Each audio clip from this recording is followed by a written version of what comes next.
Hello everybody and welcome back to Taste of Reality. My name is Queenie for those who don't know me. I think I need to just stop doing the intro because y'all already get it at this point. Whatever. We're reviewing Love is Blind Season 2, Episode 8. This season is a drag. I don't know if it's because there's not a couple we can root for. I don't know if it's because we know every single couple is forcing it. I don't think it could be because they all feel like actors. I don't know. Something is very off in this season, and I'm annoyed because we were so excited for this show to come back, and Netflix fumbled the bag. Anyways, we're still going to talk about it, okay? So before we do, like this video, subscribe to the channel, and hit that notification bell. All right, let's go. So we left off with Shane and Natalie, where Natalie was trying to, soften the blow for her parents in letting them know that she was engaged and to be married in about 2 weeks. She's telling the family how, she feels very safe and secure with Shane. The mom, who was initially on the fence, is actually very fond of Shane. Do you feel better meeting him though? Absolutely. Yeah, I do, absolutely. I mean, it seems like you have a very bubbly personality. Yeah. I appreciate What about me? So does she. But she has that side that nobody sees. The mom shares that, I almost said Shayna, that Natalie has a problem with expressing frustration and anger, and this has been a problem from even when she was younger.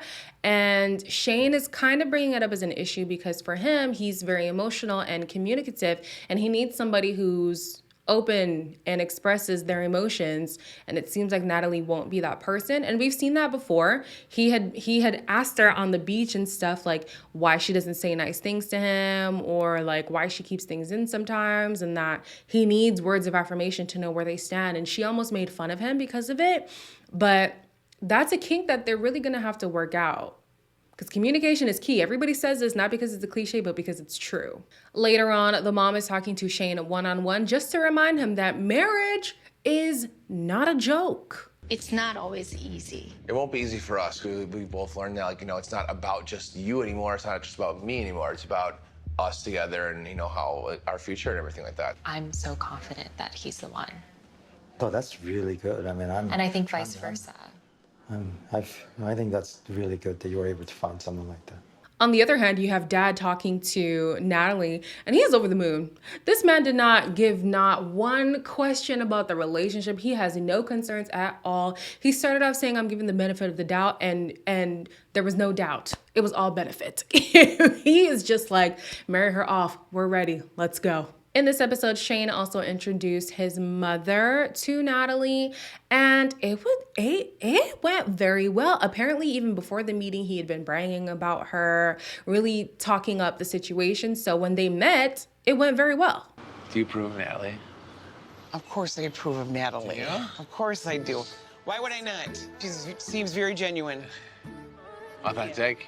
I'm so excited to be part of your family though. I just am I meeting bore you. crazy, at times.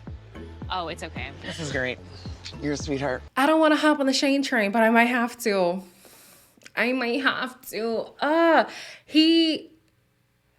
think at the end of the day, delivery needs help, but he means well. And you can't really be mad at him when he means well. And even his delivery, it's not for me, but it's not bad. He's not rude to Natalie. He's not, mean in any way. He's just like frat boy like. And for me, that doesn't work. But if he means well, his intentions are good, and he's truly serious, I might have to be on the Shane train. I think I'm on board. Yeah. Next up is Mallory and Salvador. They get into an argument about apparently an ex of his while he was, I guess it was while he was preparing to go on the show. Like that's when they were dating, and she's upset that he's now officially off the market, it seems. And so she goes over to his sister's place and was going off for whatever reason. He didn't really say exactly what was said, but Mallory was upset because she's like, did you promise this girl like marriage or something? And he's like, no, honestly, it was not that serious. I was very upfront with her from the very beginning. I was like, you could see other people. I could see other people. I've been set to do this experience like a year ago. And I know they tell us not to put our lives on hold, whatever. Like, I don't care. I knew that I wanted to do this experience. She was unhappy with that. I know, but... You know, and maybe that's on me. Like, I'll take that. She decides to take his word for it, but she says if something else comes up, they're done. And I'm like, Mallory, I know you're not the one saying that it's one strike and you're two strikes. Because the out is not after, the out is at the 2, right? So 2 strikes, but isn't it 2 or 1 strikes and you're out when you were wishy-washy in the pods, you were wishy-washy after the pods, your own family doesn't give their own blessing and this man is still here with you. Like, girl, be a little bit more forgiving for Sal. Like, come on. Salvador later tries to kick up the romance by cooking for her and setting a really romantic table for her. And, you know, they're just there reaffirming themselves as they always do. Like, I don't even want to put a clip, to be honest, because they bore the life out of me. I genuinely think that they are going to get married. But will we see them together at the reunion? I doubt it. I doubt it. Moving on to Deepti and Shake. Shake is still shocked at how amazing of a woman Deepti is, but he finally let her know that the one thing that's missing is that physical connection. I want everything we have, but I also want to feel like an intense physical connection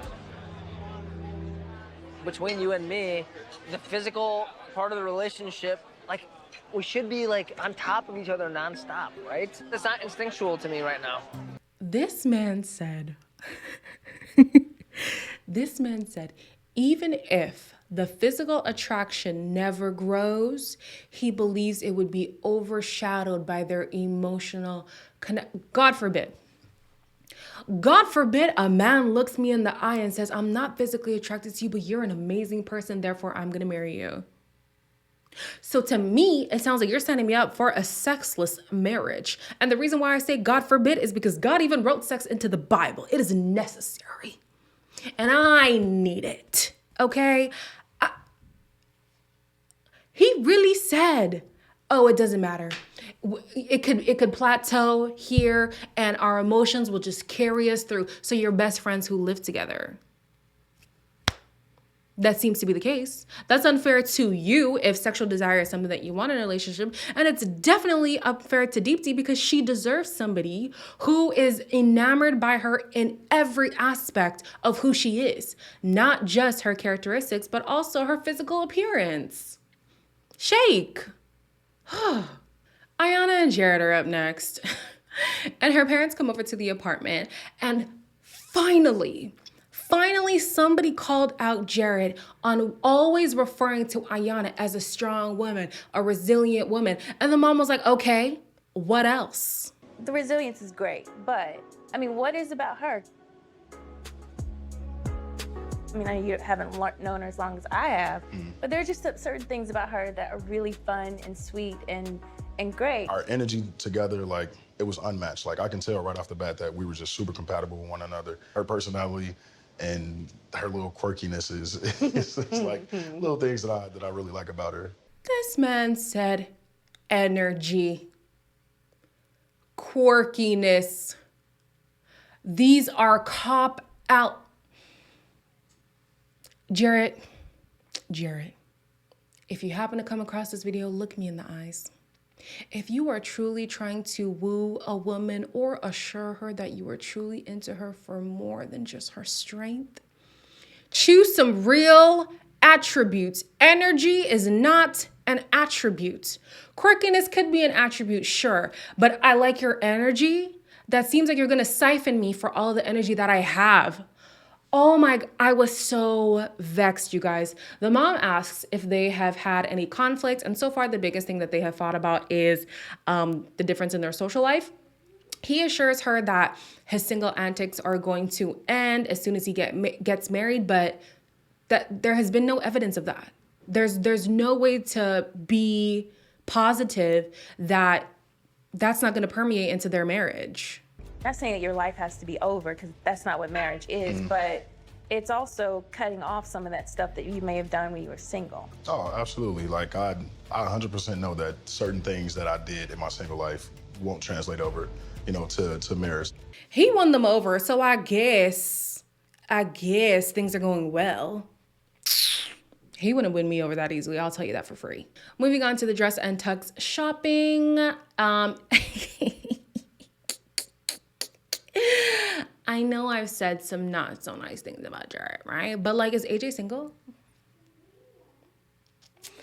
I'm just wondering if AJ's single, that's all. Anyways, Natalie and Shane's mothers meet for the first time, and it was very sweet. He wouldn't hurt a fly, you know what I mean?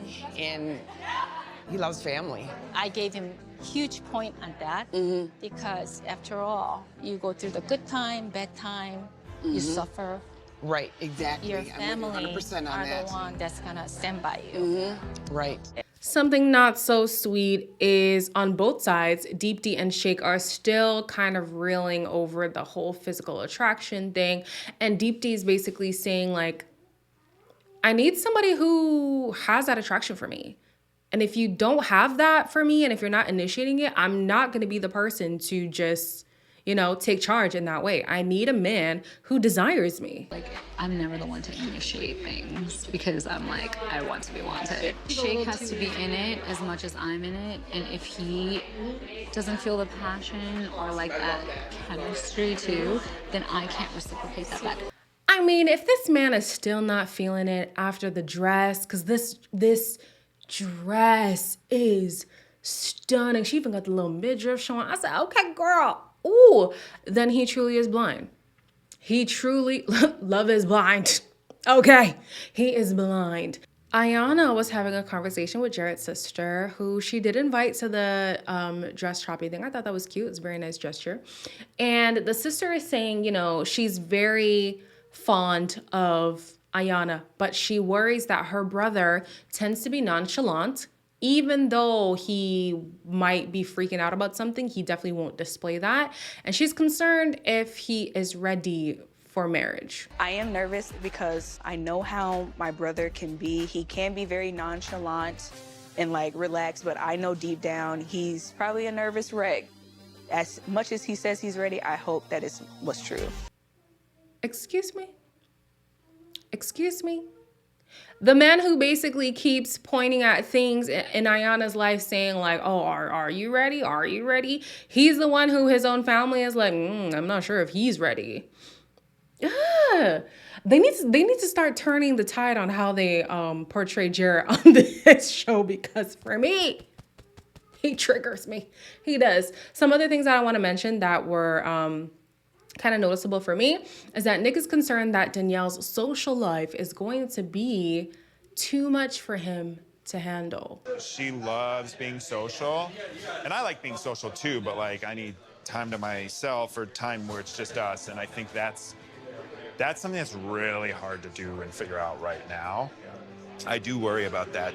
Fast forward to them being at the cake tasting session, and they're talking about her social life, and apparently she had plans before the show to go with her friends, and she's still deciding to go, and they're having a disagreement about how it went down. It seems like he was upset with the fact that like she might prioritize her friends over him, and she thinks that he's upset that she makes plans with her friends, and he's like, no, it's just, are we ever gonna have time with each other? I'm going for a few hours with my sister on a birthday weekend to a friend's house. And who had a problem with it? I didn't. It seemed like you did.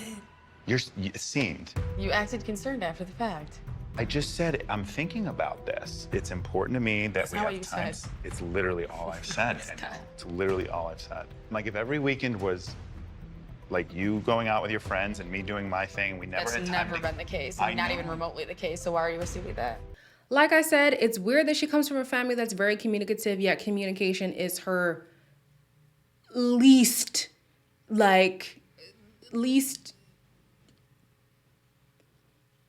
blank. It's as blank as my brain, okay? Communication is blank. She ain't got it. She ain't have it. She has none of it. None. It's lacking completely. They should not get married. I saw a lot of your comments saying that they could get married if they get therapy.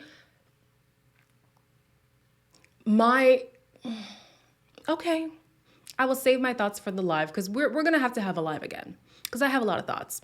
I have seen a bit of episode 9, but I'm not going to get into it because I didn't finish it. So I will do one more video. I know. Hold with me, y'all. Hold with me. It's okay. We're going to make it. We're going to make it through. As always, like, comment, share, and subscribe. Stay tuned for when I will post the potential live. Maybe I'll do it on Thursday. Thursday is my freest day. So we'll see. But yeah, I'll see you guys in the next one.